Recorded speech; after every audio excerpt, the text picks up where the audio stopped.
Gabriel and his sister, Helen, eagerly anticipate every Christmas and summer break, as it marks the time for a special journey to their grandparents' home in Kent Town. The siblings, who live 100 miles away in Carmel City with their parents, find Kent Town to be a picturesque haven filled with trees, rivers, and lakes that transform it into a natural paradise. Upon arriving in Kent Town, Gabriel and Helen reunite with their cousins, Jeffrey and Vincent, who permanently reside at their grandparents' home. The gathering of these four family members marks the commencement of a delightful period characterized by joy and strengthened bonds. The cousins engage in various games, both indoors and outdoors, filling the air with laughter and happiness. Movies become an integral part of their visits, and the cousins make it a tradition to gather around the television with snacks in hand. They lose themselves in a diverse array of films, and the adventures depicted on the screen inspire dreams of their own explorations. Motivated by the stories they watch, the cousins embark on journeys to discover new places in the nearby surroundings, creating lasting memories together.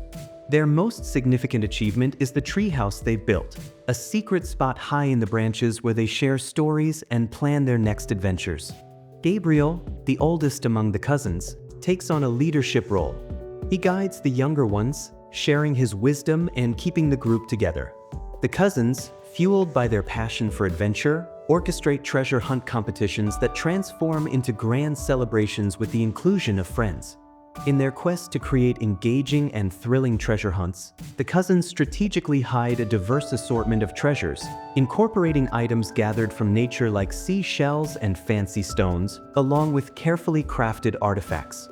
As part of the elaborate planning, the cousins carefully hide these treasures in various surrounding areas, ensuring that participants embark on a journey filled with surprises and discoveries.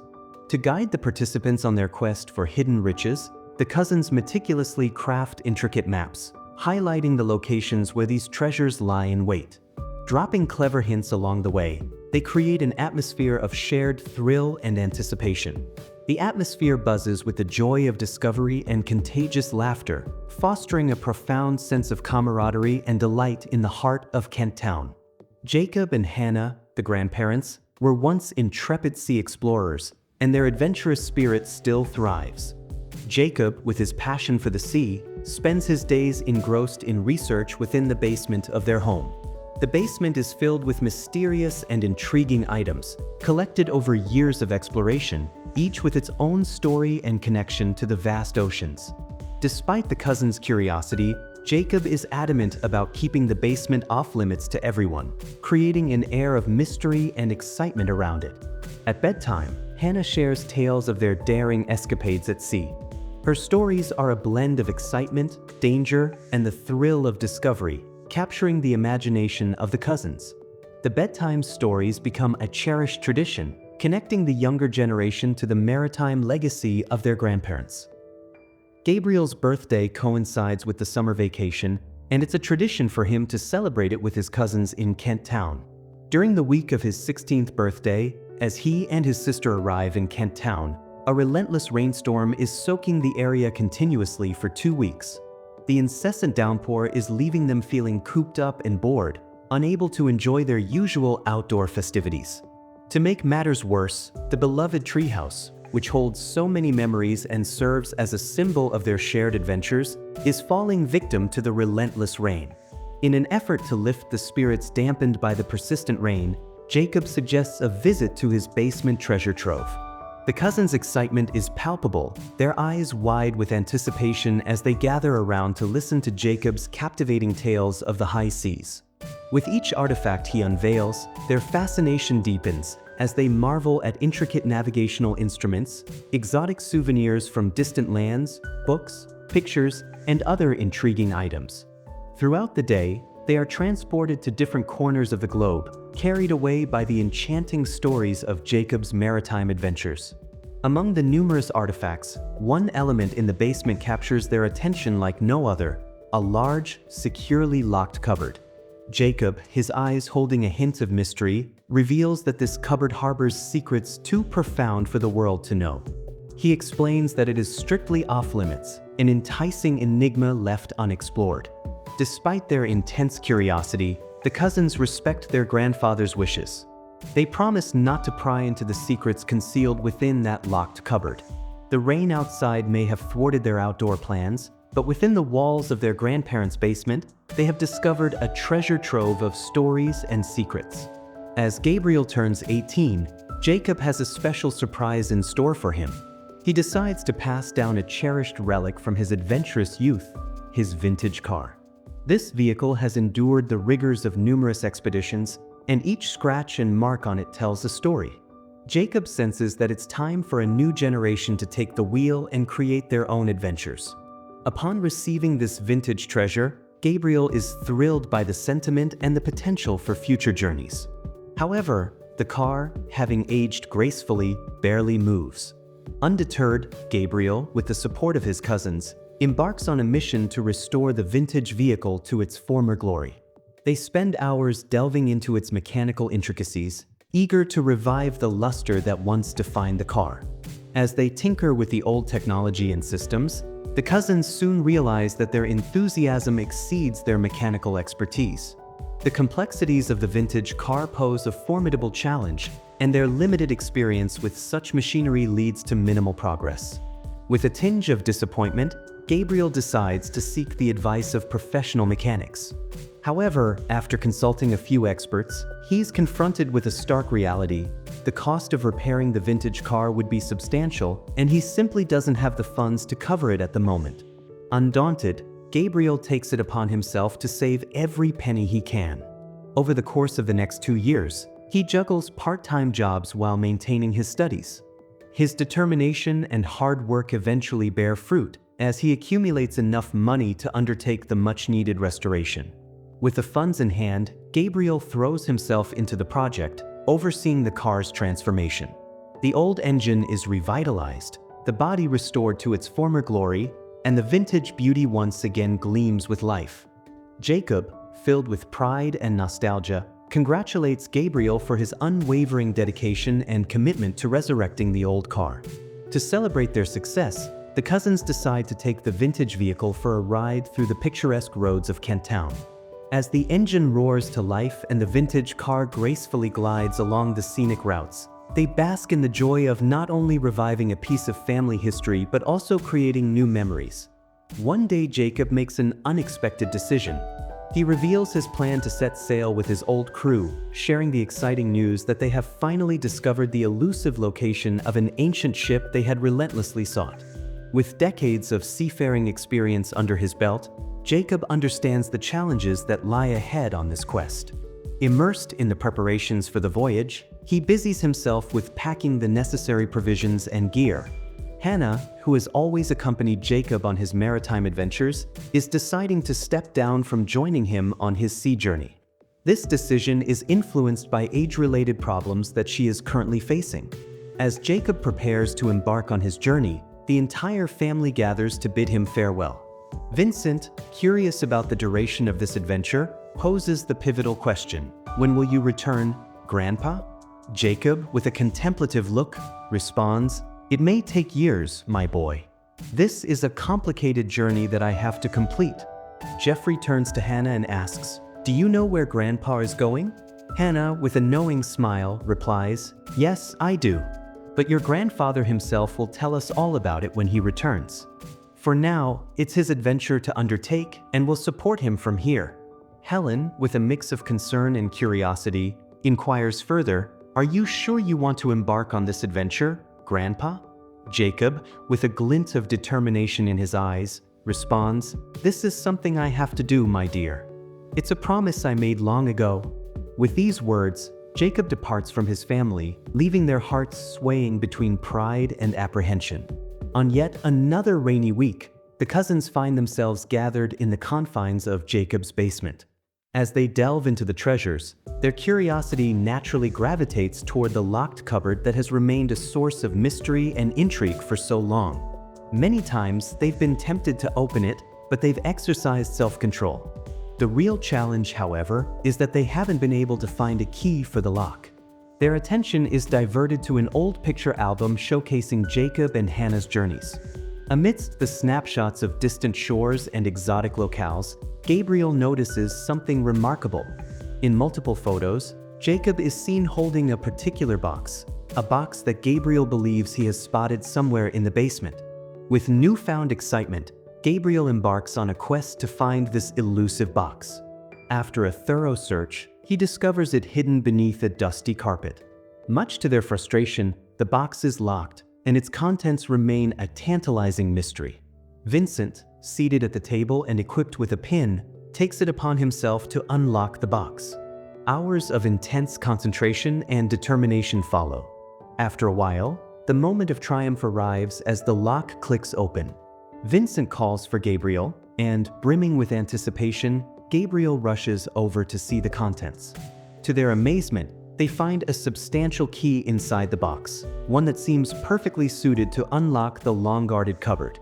Excitement courses through the room as Gabriel, key in hand, makes a dash for the cupboard. The cousins surround him, ready to unveil the secrets within. As the key is on the verge of turning, a second thought crosses Gabriel's mind. Doubt and guilt start to creep in, and he ponders the potential consequences of their actions. The fear of Jacob discovering that they had unlocked the cupboard weighs on him. Ultimately, they choose to satisfy their curiosity discreetly, intending to return everything to its original state, leaving no trace of their exploration. With their excitement reaching a fever pitch and holding their breath, the cousins turn the key in the lock. The room is filled with a faint unlocking sound, signaling the beginning of what they hope will be the revelation of long-held secrets. However, their anticipation is quickly replaced by confusion as the cupboard gets locked again immediately. The room is enveloped in a momentary hush, and the cousins exchange puzzled glances. Soon, they realize that there is another keyhole, and the gravity of the situation dawns on them. It becomes evident that they need two identical keys to be turned in opposite directions simultaneously to successfully unlock the cupboard. This realization adds a layer of complexity to their quest, as they now need to find a second key that matches the one they've already used. Their search for the elusive second key proves to be an exercise in frustration, as they scour every nook and cranny of the basement, hoping to stumble upon the missing piece to this intricate puzzle. Determined not to be defeated by this unforeseen challenge, the cousins decide to take matters into their own hands. They make a bold decision to create a duplicate key. The following day arrives, and the cousins return with the duplicate key in hand. There is a sense of nervous excitement in the air as they insert both keys into their respective keyholes. With synchronized precision, they turn the keys in opposite directions, fully aware that this moment could unravel the mysteries they have long yearned to discover. As the keys engage with the locks, a suspenseful silence hangs in the room. Then, just as the tension peaks, the sound of unlocking resonates through the basement. What lies beyond the seemingly ordinary cupboard takes them by surprise. A tunnel unravels before their eyes, winding its way into a vast hall bathed in a soft, eerie light. The cousins, hesitating for a moment, find themselves irresistibly drawn into the mysterious passage. As they venture deeper into the hall, they are greeted by an astonishing sight at its heart: 3 massive containers, each holding a sea monster of astonishing proportions. The creatures are submerged in a strange, translucent liquid solution, preserving them in a state of hibernation. The names of these colossal beings are affixed to their respective containers. The cousins exchange wide-eyed glances, unable to comprehend the magnitude of what they have discovered. Among the shelves in the hall, they spot a dusty diary, the pages filled with information about these sea monsters. The diary reveals that these creatures have been in a state of suspended animation for the past 25 years, their natural lifespans extending up to a staggering 1,000 years. They were captured as part of a daring rescue mission from different islands on Earth. These sea monsters are unlike any known organisms, lacking organs found in typical living creatures. Their only known means of demise is through the inexorable passage of time, aging. These sea monsters have left a trail of death and destruction, having taken the lives of thousands of people. The only recourse has been to place them in a deep, seemingly eternal slumber to prevent further devastation. Apart from these 3 containers, there exists an empty 4th container. Maps scattered on a nearby table are marked with strikes, suggesting numerous attempts to locate and capture another sea monster, Leviathan. A drawer in the table holds a letter from an explorer named Harold, who mentions that their search for Leviathan extended to nearby lakes, rivers, and other bodies of water, but to no avail. The beast might have eluded them, retreating into the unknown. The sudden and unexpected revelation leaves the cousins with a surreal and eerie feeling. They make a unanimous decision to carefully return everything to its rightful place and leave the enigmatic hall. The secrets and mysteries that the chamber holds are beyond their understanding, leaving them with more questions than answers. They decide to come back later, their minds swirling with the unimaginable discoveries they have made. As the evening unfolds and the rain subsides, the cousins venture outside, the discovery of the sea monster chamber still fresh in their minds. Their curiosity and sense of adventure propel them to investigate further. They decide to determine the exact location of the hidden hall from the exterior of the house. Recalling the path they traversed through the tunnel from Jacob's basement, they meticulously retrace their steps, carefully measuring the distance. To their astonishment, their journey leads them to a sizable well, the source of water for their farming. As they gaze at the well, a realization dawns upon them. It occurs to them that there could be an underwater entry point within the well, leading to the enigmatic hall where the sea monsters are housed. The incredible possibility of a hidden passage beneath the water's surface leaves them astounded and perplexed. After a night of watching an adventure movie, the cousins are about to drift into their sleep when Vincent's keen eyes catch sight of a figure moving toward the well. In the stillness of the night, this person tosses something into the well before disappearing into the darkness.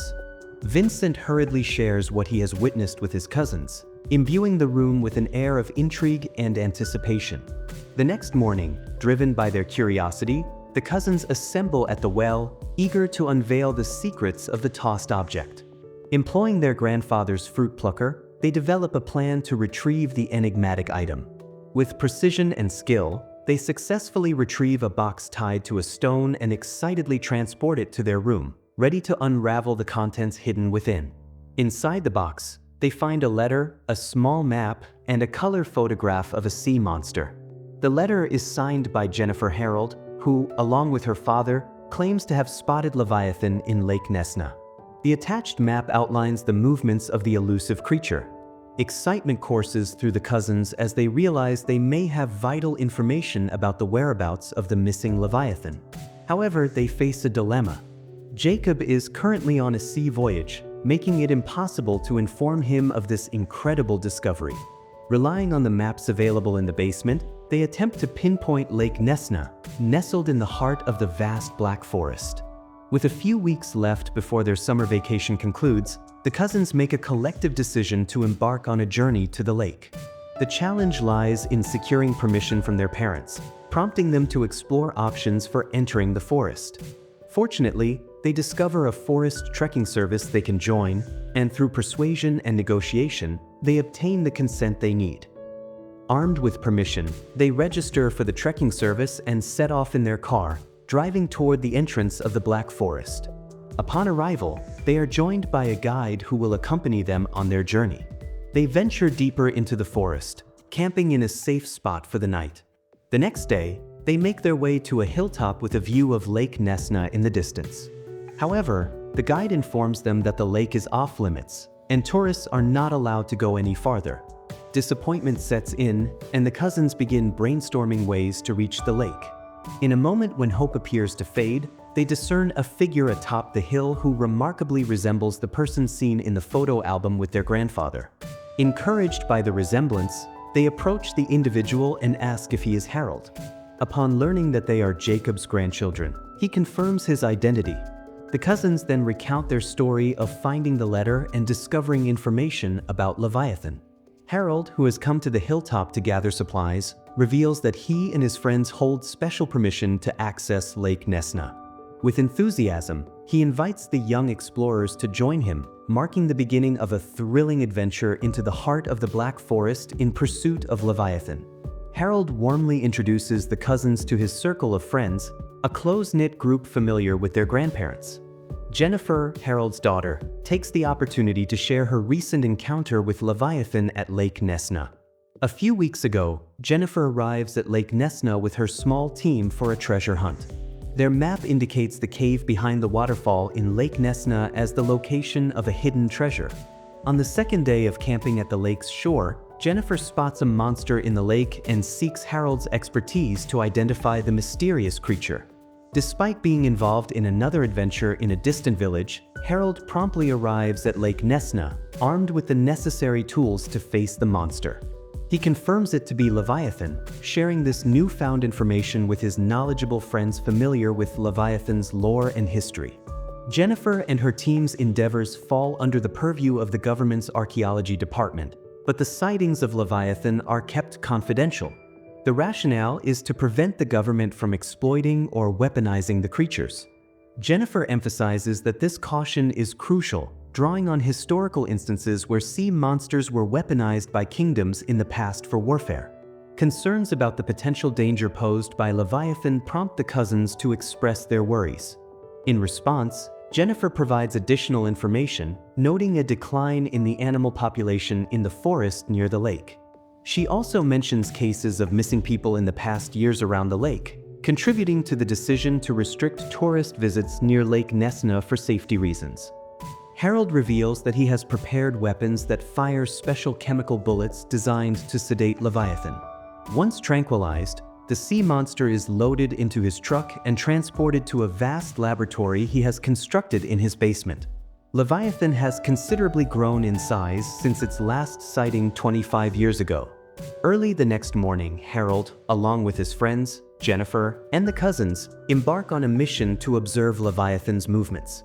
When the sea monster surfaces, Harold expertly fires a bullet into its mouth, and the sedated Leviathan is efficiently loaded into the truck. Harold, along with his trusted companions, then heads to his residence, transporting the massive creature to the basement laboratory. Jennifer, her team, and the cousins diligently follow the map, guiding them to the concealed treasure within the cave. This cave marks the culmination of a quest that Jennifer initiated long ago, setting the stage for the discovery of the hidden treasure. The cousins are overjoyed to partake in this real-life treasure hunt.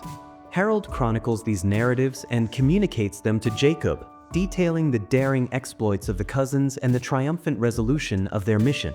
Initially, Jacob's emotions lean toward frustration and concern as he learns about the risks his grandchildren undertook. However, this apprehension transforms into joy upon discovering that the unfolding events concluded safely for everyone involved. Upon Jacob's return from his nearly year-long sea journey, the cousins are eager to uncover the mysteries concealed within the sizable box he brings with him. As a palpable sense of anticipation fills the air, Jacob proceeds to unveil the contents, a collection of cherries immersed in seawater. Jacob begins to narrate the origin of the cherries, recounting a sea trip undertaken 3 decades ago alongside Hannah and their crew. Amidst this maritime expedition, they stumble upon scattered papers in a cave on a remote island. These papers unveil a revolutionary method designed to permanently eradicate the pervasive threat posed by sea monsters, which have long tormented the lives of seafarers. Within the papers, 2 distinct categories of sea monsters are revealed, one that mirrors the earthly organisms in terms of organs and another species boasting markedly distinct internal structures. The conventional sea monsters, possessing organs similar to those of known living beings, teeter on the brink of extinction, having faced the heroic onslaught of many in the past. In stark contrast, the ethereal sea monsters, with organs deviating significantly from typical life forms, persist as seemingly indestructible entities. Previous attempts at their extermination have proven futile, as these creatures defy death until their natural lifespans conclude. The proposed solution embedded in the writings revolves around administering the creatures with a potent poison, the intricacies of which are meticulously outlined in the documents. Intriguingly, the identity of the author of these papers remains elusive. The ingredients for the poison, surprisingly commonplace and easily accessible, offer a glimmer of hope in the quest for resolution. However, a pronounced challenge emerges from the mention of a critical component: underwater-grown cherries. The papers, while providing detailed insight into the concoction, offer no clarity regarding the appearance, location, or means of procuring these elusive cherries. Hannah learns of rumors circulating about a Portuguese explorer who allegedly holds a map to underwater-grown cherries. Unfortunately, tragedy befalls the situation as the explorer meets his demise, and his ship sinks in a sea storm. Jacob and Hannah's quest to locate the sunken ship and retrieve the map proves to be a challenging and perilous journey. Despite multiple attempts, the elusive ship remains hidden beneath the ocean depths. One fateful night, their efforts are met with unexpected danger as a colossal and unidentified sea monster attacks their ship under the cover of darkness. The violent encounter results in the loss of some crew members, casting a somber shadow over their mission. In a desperate escape, Jacob, Hannah, and a handful of surviving crew members find refuge on a nearby island. Little do they know that this seemingly serene island harbors a menacing secret, a medium-sized sea monster, subsequently named Nova Leviathan for its resemblance to the original Leviathan. Over time, people continue to colloquially refer to it as Leviathan. According to the island's villagers, this formidable creature has claimed the lives of numerous fishermen, instilling fear in the hearts of the local community. Recognizing an opportunity, the villagers propose a trade, a ship in exchange for capturing and neutralizing Leviathan.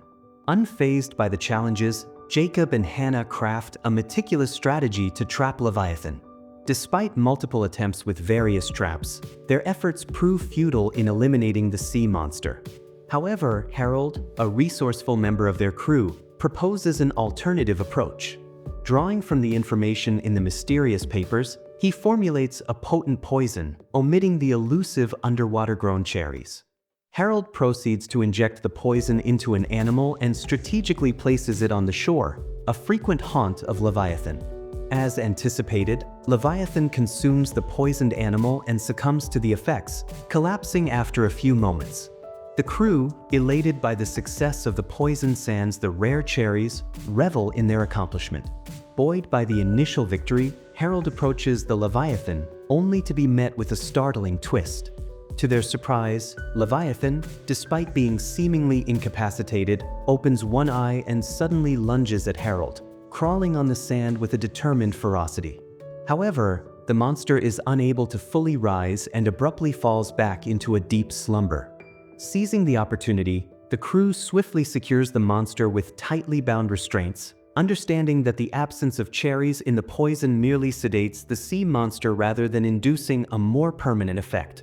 With the massive sea creature now under control, Jacob and Hannah embark on their journey back to Kent Town, triumphantly bringing with them a creature that had once struck fear into the hearts of the island's villagers. To ensure continued sedation, the crew diligently administers the mixture through Leviathan's mouth at regular intervals, maintaining a delicate balance between control and the looming threat the creature poses.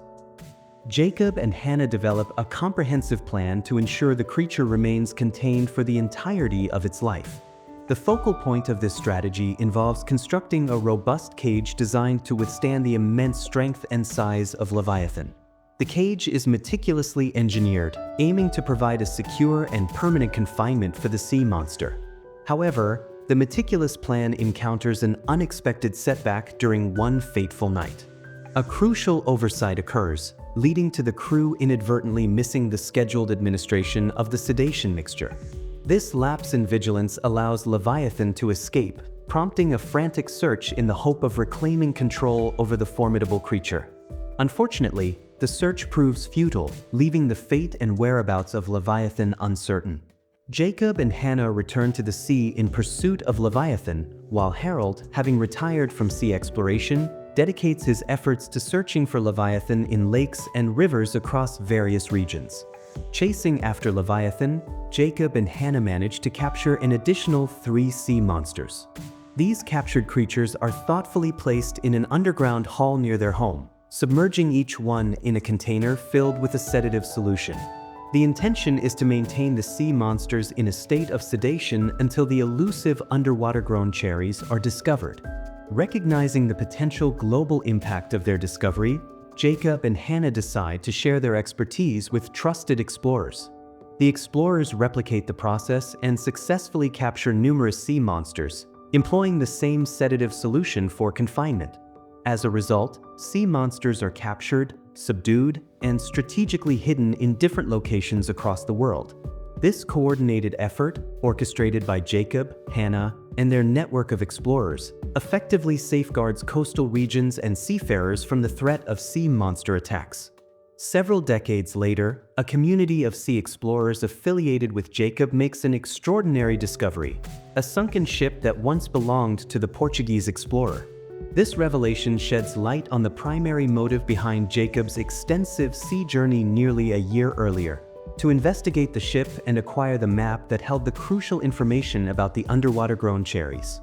Delving into the depths of the sunken vessel, Jacob makes a significant find: an aged box clutched in the skeletal hand of a long-lost sailor. Within this box lies the coveted map, guiding Jacob and a select group of friends and skilled sea divers on a new expedition. The map, lacking precise coordinates, compels them to spend months searching the expansive deep sea for the elusive cherries. After an exhaustive search, the team finally locates the underwater-grown cherries, carefully plucking them from the depths and preserving them in seawater. The cousins are left utterly amazed as they listen to the remarkable tale of their grandfather's daring mission. Filled with awe and admiration, Hannah warmly embraces him, expressing heartfelt gratitude for the triumphant completion of the challenging mission. The air is charged with a mix of astonishment and pride as they absorb the details of Jacob's courageous adventure. Jacob entrusts Harold with the responsibility of processing the cherries in accordance with the instructions gleaned from those papers. The resulting poison is then administered to the sedated sea monsters. This toxic concoction emerges as a potent weapon, effectively annihilating the once unstoppable sea monsters and conclusively terminating their reign of terror.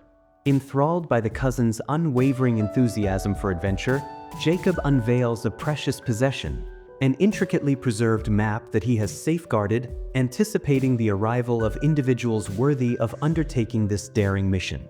The cousins, upon receiving this precious map, are overwhelmed with joy and anticipation. As they hold the map in their hands, the cousins can't help but envision the potential adventures that lie ahead.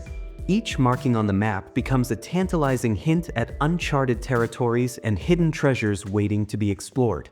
The eagerly awaited next vacation marks the moment when they can finally commence the journey promised by the map. At this juncture, the cousins stand on the brink of a grand adventure.